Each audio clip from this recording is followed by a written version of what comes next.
Olá, meus amigos. Eu sou o professor Paulo Sérgio e o tema da nossa videoaula de hoje é ditadura militar. A ditadura militar é um dos momentos mais importantes da história recente do Brasil e se estabelece ao fim do governo do presidente João Goulart em 1964. Pois muito bem, gente. O governo João Goulart foi um breve governo no Brasil, nós falamos sobre ele numa videoaula passada.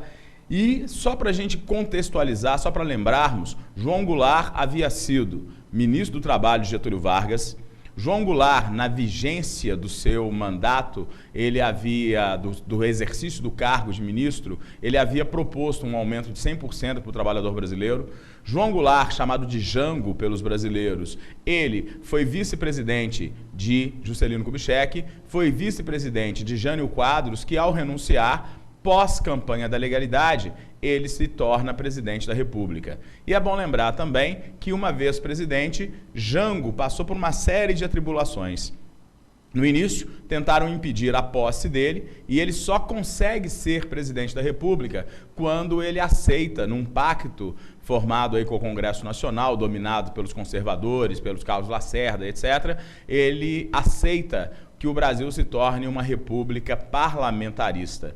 Em 1963, nós tivemos um plebiscito, uma consulta popular, e esse plebiscito determinou, então, a volta do Brasil ao sistema republicano com presidencialismo. E aí o presidente João Goulart assume plenos poderes em 1963.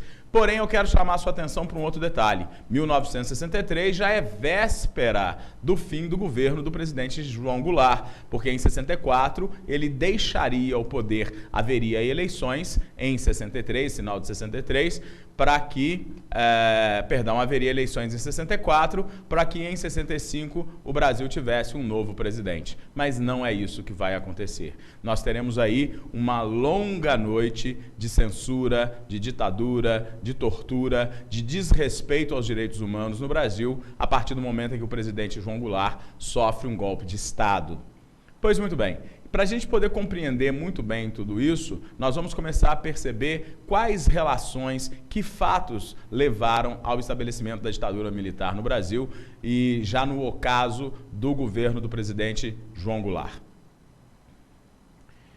O presidente João Goulart, tão logo assume com plenos poderes, isso em 1963, ele propõe aquilo que ele vai chamar de reformas de base.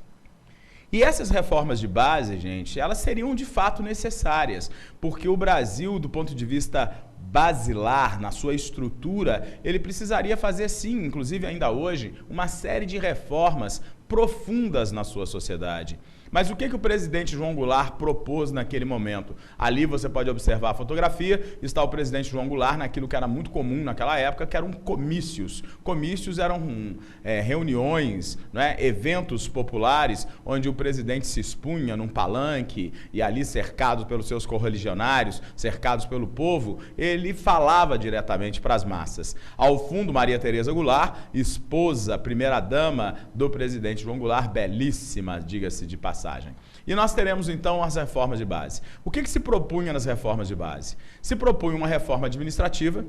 Essa reforma administrativa seria uma mudança na própria estrutura do governo brasileiro, de que maneira que os atos do presidente poderiam ser estabelecidos. Não é? Uma reforma administrativa, por exemplo, como a forma de contratar funcionários públicos, se isso seria por concurso público, se seria por nomeação, porque é preciso entender que se você não fizer uma reforma administrativa nesse caminho, nesse sentido, o que pode acontecer?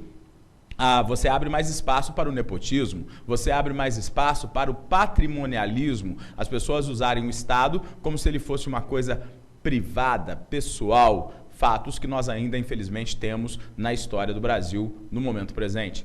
Ele dizia que era necessário fazer, o presidente da República, era necessário fazer uma reforma financeira. Então, era preciso fazer essa reforma financeira no sentido de que, será que a ideia era baixar a taxa de juros e isso incomodaria os bancos, como ainda hoje incomoda toda vez que se baixa a taxa Selic, que é a taxa de juros básicos da economia brasileira? Então, era preciso fazer uma reforma financeira no país, tentar controlar a inflação, que eram os problemas da época, já em 1963, e ainda hoje a preocupação para o Estado brasileiro. Ao mesmo tempo, o presidente João Goulart dizia que era necessário fazer uma reforma tributária. O O que seria essa reforma tributária? O Brasil é um país que paga, onde nós brasileiros pagamos muitos impostos.